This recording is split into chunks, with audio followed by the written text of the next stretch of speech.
August மாதம் 23ஆம் நாள். தந்தை, மகன், தூய ஆவியின் பெயராலே ஆமேன். திருப்பாடல் 105:5. மகிமையின் தேவனே, வல்லமையின் தேவனே, ஆராதனைக்குரிய தெய்வமே, உம்மை போற்றுகின்றோம், புகழுகின்றோம், ஆராதிக்கின்றோம், உமக்கு நன்றி செலுத்துகின்றோம். உம்முடைய வல்ல செயல்களை நினைத்து உமக்கு கொடான கோடி நன்றிகள் செலுத்துகின்றோம். அப்பா, இந்த அதிகாலையிலே எங்கள் ஒவ்வொருவரையும் நீர் அழைத்து உமக்காக நாங்கள் வாழும்படியாக நீர் எங்களுக்கு அழைப்பு விடுத்ததற்காக நன்றி செலுத்துகின்றோம். கடந்த இரவு முழுவதும் எங்களை பாதுகாத்து எங்களுக்கு நல்ல ஒரு உறக்கத்தை தந்து எல்லா விதத்திலும் நீர் எங்களோடு கூடவே இருந்ததற்காக உமக்கு நன்றி செலுத்துகின்றோம்.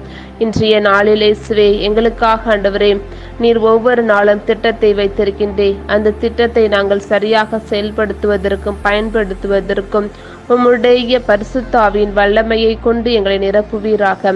துணையோடு நாங்கள் ஒவ்வொரு நாளும் உமக்காக நாங்கள் வாழும்படியாக செய்திரலும்.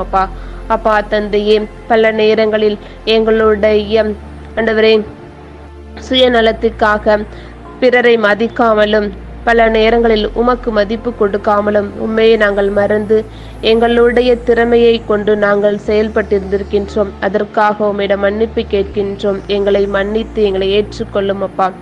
அதே மன்னிப்பை நாங்களும் மற்றவர்களோடு பகிர்ந்து கொள்வதற்கு எங்களுக்கு நல்ல ஒரு மனப்பான்மையும் ஒரு நல்ல ஒரு உடல் உள்ள ஆன்ம பலனையும் எங்களுக்கு தாரும்.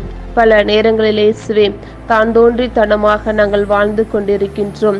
எங்களுடைய அகந்தை, பிறரை ஆண்டவரே மதிக்காத தன்மை என்று பல விதங்களில் ஆண்டவரே நாங்கள் சாத்தானுக்கு இடம் கொடுத்து உண்மையை மறந்திருந்த தருணத்திற்காக மன்னிப்பு கேட்கின்றோம்.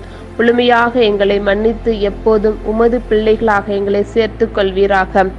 அன்பு ஆண்டவரே, இன்றைய நாளிலே இயேசுவே, திருமண வரத்திற்காக காத்து கொண்டிருக்கின்ற ஒவ்வொரு இளைஞர்களையும் இளம் பெண்களையும் ஆசீர்வதித்து அவர்களுக்கு உண்மையான வாழ்க்கை துணையை கொடுத்து என்றும் திருச்சபையில் ஆண்டவரே ஒரு அங்கத்தினராக அவர்கள் இருக்கும்படியாக செய்தரலும்.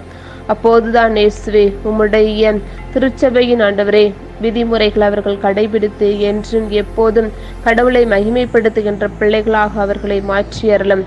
அன்பு தந்தையே, இன்றைய நாளில் நோயினால் அவதிப்படுகின்ற ஒவ்வொரு பிள்ளைகளையும் இதை ஆசீர்வதித்து உமது வலது கரத்தால் அவர்களை தொட்டு குணமாக்கியறலும். எப்போதும் ஆண்டவரே அவர்கள் மகிழ்ச்சியோடும் உமக்காக ஆண்டவரை வாழும்படியாக உமக்கு ஆராதனை செலுத்துகின்ற பிள்ளைகளாக அவர்களை மாற்றியறலும். உம்மோடு அவர்கள் ஒன்றி திணைப்பார்களாக. இப்படியாக தந்தையே, பெற்றோர்களையும் பெரியவர்களையும் கரத்தில் ஒப்பு கொடுக்கின்றோம். பல நேரங்களில் இயேசுவே, என் பிள்ளை என்னை கவனிக்கவில்லையே, எனக்கு யாரும் இல்லையே என்று தனியாக ஆண்டவரை தவித்து கொண்டிருக்கின்ற முதியவர்களை ஆசீர்வதித்து அவர்களுக்கு நீரே ஆறுதலாக இருந்து அவர்களை முற்றிலுமாக அவர்களை எல்லா விதத்திலும் பாதுகாத்தரலும்.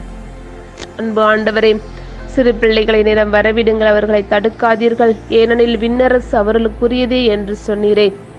அப்படியாக குழந்தை ஆண்டவரே, ஒவ்வொரு நாளும் அவர்கள் பள்ளிக்கு செல்லும் போதும் வரும்போதும் உமது காவல் தூதர்களையும் உமது சமணசுகளையும் கொண்டு அவர்களை பாதுகாத்தரலும்.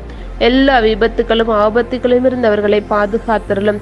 அவர்கள் கற்கின்ற பாடங்கள் ஒவ்வொன்றும் அவர்களுடைய மனதில் பதிந்து என்றும் எப்போதும் ஒரு சமுதாயத்திற்கு நல்ல ஒரு குடிமகனாக இருக்கும்படியாக செய்தரலும். அப்படியாக தந்தையே, எங்கள் ஒவ்வொருவரையுமே கரத்தில் ஒப்பு கொடுக்கின்றோம். எங்களை பொறுப்படுத்த வழி நடத்தியலும். எங்களுடைய ஜெபம் கேட்பீர் என்ற நம்பிக்கையோடு எங்களுடைய எல்லா தேவைகளையும் பாதத்தில் சமர்ப்பிக்கின்றோம். எங்கள் ஜெபம் கேளும் நல்ல கர்த்தரே. ஆமேன், ஆமேன், ஆமேன்.